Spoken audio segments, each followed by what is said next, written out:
If you've ever ordered something at Starbucks, you've probably loaded one of these. Starbucks, between October and December, has said something like $3 billion of value is loaded onto these cards. I mean, that's a lot of money. So much money, in fact, that if Starbucks was a bank, it would rank as the 385th biggest in the country. And it's money that Starbucks gets to use upfront as revenue before a single product is even purchased. Eventually, it is a liability if someone chooses to use it, and you will find that in lots of gift card programs, there are plenty of people who never use it. So, how important is Starbucks' mobile app and gift cards to its bottom line? And what role does technology play in its continued evolution? This is the economics of Starbucks. In 1971, the first Starbucks, a small, unassuming cafe, opened in Seattle's downtown. Fast forward 50 years, and that store is still in operation. But Starbucks is a global coffee giant. Only McDonald's is bigger than Starbucks when it comes to market caps. So they are really a powerhouse when it comes to really the whole restaurant industry. In its early years of operation, Starbucks expanded slowly and only within Seattle. It wasn't until 1987, when the original owners sold the company to its then marketing director, Howard Schultz, that the Starbucks that we know today took root. Schultz began expanding Starbucks outside of the city and introduced Americans to what was then a little-known Italian drink, the espresso.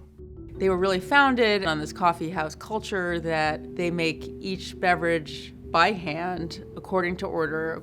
As Starbucks has grown, that has gotten more complicated. Today, Starbucks says they make more than 170,000 different varieties of drinks. These beverages can be very complex. They can take a while. They can take many different ingredients. And so it's good for Starbucks in that these tend to be higher priced beverages. But for workers, the baristas, they can be very complicated. The company's early investment in espresso has transformed to many different signature drinks, from the creation of the Frappuccino to the launch of the pumpkin spice latte. Pumpkin spice latte. High five it. They really didn't know that it would take off like it did, but clearly it has formed quite a phenomenon all around the world, really. We introduced pumpkin to spice.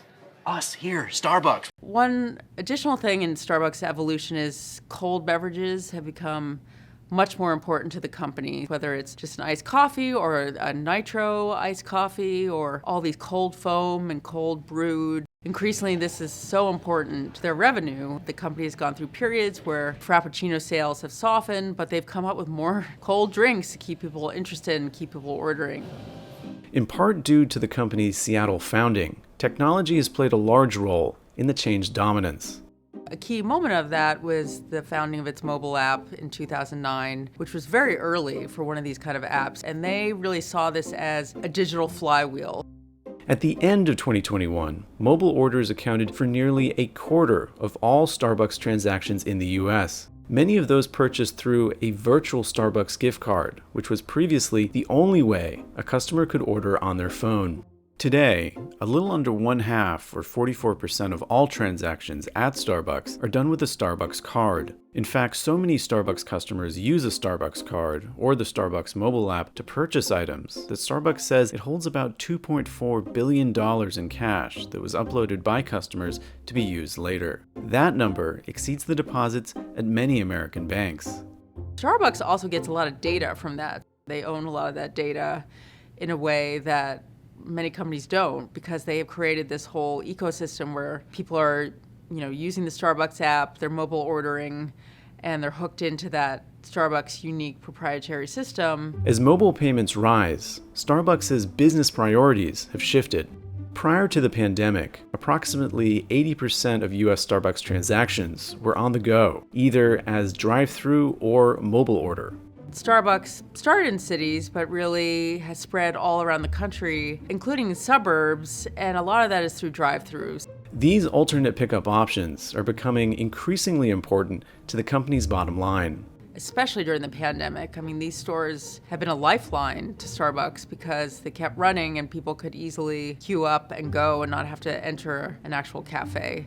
Starbucks has long said that it remains committed to a set of values established early in the company's existence. Starbucks is very committed to trying to create a connection between its baristas and its customers, even in its drive-through. They talk about this on earnings calls, that there are these customer connection scores. They want to make sure that everyone is feeling good about their Starbucks experience, which is getting increasingly challenging when you're ordering through a drive-thru or a mobile app, you're trying to get in and out. Starbucks says those values also appear in the manner in which their stores are designed. The items you will find in the store, they really choreograph that down to where the basket of waters is placed into a store. They want this all to feel very similar. Starbucks has long touted its internal culture, which it says is built on a strong relationship between management and employees. The workers at its stores are not called workers or baristas, they're called partners, and this is very central to the company's ideology. Part of that is that all these partners do get shares in the company. It's called Beanstalk. That relationship may look different going forward for some Starbucks locations, after 2 of 3 Buffalo stores voted in favor of unionization. Since then, Starbucks has thrown a huge amount of energy and resources into this issue, and executives have traveled to Buffalo extensively to meet with workers to try to understand their concerns. According to the company, they want to maintain this direct relationship with their workers. They call unions an intermediary. They do not want that relationship to be severed. But according to these workers, who support the union, they want a more direct relationship with the company. In a statement to the Wall Street Journal, Starbucks said, "Starbucks' success, past, present, and future, is built on how we partner together, always with our mission and values at our core. From the beginning, we've been clear in our belief that we are better together as partners, without a union between us at Starbucks, and that conviction has not changed." They are the world's biggest coffee chain. They are very dominant when it comes to coffee sales, and they are really synonymous with coffee house culture in a lot of ways. But they do face increasing pressures.